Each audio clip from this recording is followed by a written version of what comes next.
Celebration meals are complicated, but making gravy does not have to be. I'm going to show you how to make it today in just a couple of minutes with a couple of steps. All you need are some really simple ingredients, especially if you're using those super flavorful drippings from something like a Thanksgiving turkey. But if you don't have pan drippings or you're a vegetarian, you can absolutely use store-bought broth or stock, and even bouillon cubes and water work really well. The ratio that I use for gravy is really simple, and you can remember it by thinking about fours. A quarter cup, which is also 4 tablespoons of butter, a quarter cup of flour, and about 4 cups of stock or broth. Depending on how thick you like your gravy, you can adjust those things up and down. The only other thing that I add is salt and pepper. So yesterday, I roasted a turkey and I saved the pan drippings. I pulled the turkey and vegetables out. I heated the roasting pan on my stove, scraped up all of the remaining flavorful brown bits on the bottom of the pan, and then strained that liquid into a large measuring cup. I did my best to skim off some of the fat, so I have one container with mostly fat and the other with the remaining pan juices. But because I stored both containers in the fridge overnight, you can see a very distinct line of fat on top of the pan drippings. So I'm just gonna pull that off and use both a couple tablespoons of butter and a couple tablespoons of that fat as the basis for my roux. Gravy typically starts with a roux. A roux is equal parts fat and flour that act as a thickening agent for sauces. For us, we're using about 4 tablespoons of flour and about 4 tablespoons of fat. We're gonna cook this for just a couple minutes over medium heat until the flour has deepened in color. You can take this roux as dark as you'd like. The flavor does continue to deepen and richen the darker you take it. So when the flour and fat are cooked to your liking, you simply whisk in stock.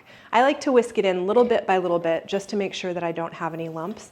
But honestly, if you have a lumpy gravy, all you have to do is run it through a sieve. Not a big deal at all. A couple things you can do to prevent that. One is to whisk in the extra stock or broth really slowly and carefully, making sure to whisk well after each step. Your gravy won't reach its full thickening potential until you let it bubble for a while, stirring it constantly. At this point, you'll want to taste it and add salt and pepper as necessary. You can also add other herbs like rosemary, thyme, but gravy doesn't have to be complicated, so salt and pepper are enough. The gravy's done when you say it's done. All you're looking for now is the appropriate thickness of the gravy. Do you like thinner gravy or a thicker gravy? It's completely up to you.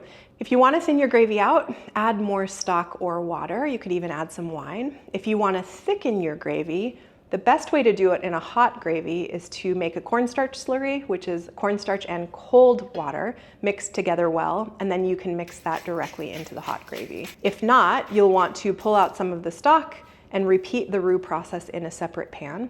It's hard to incorporate a roux into a whole bunch of liquid without turning it lumpy. Once your gravy is seasoned the way you like it and is the thickness that you like, you're done.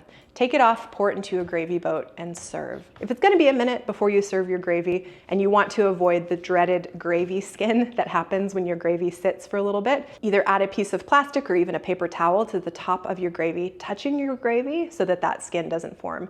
If it does though, don't worry about it. Just stir it back in before you serve the gravy. Gravy keeps really well in your fridge for a couple of days, so you can enjoy it on all of your holiday celebration leftovers. When it comes out of the fridge though, it's super, super thick. Just heat it up to regain its gravy-like properties. I hope this simplifies what should not be a complicated part of your holiday meal. Simple ingredients, simple steps, and just a few minutes. Enjoy!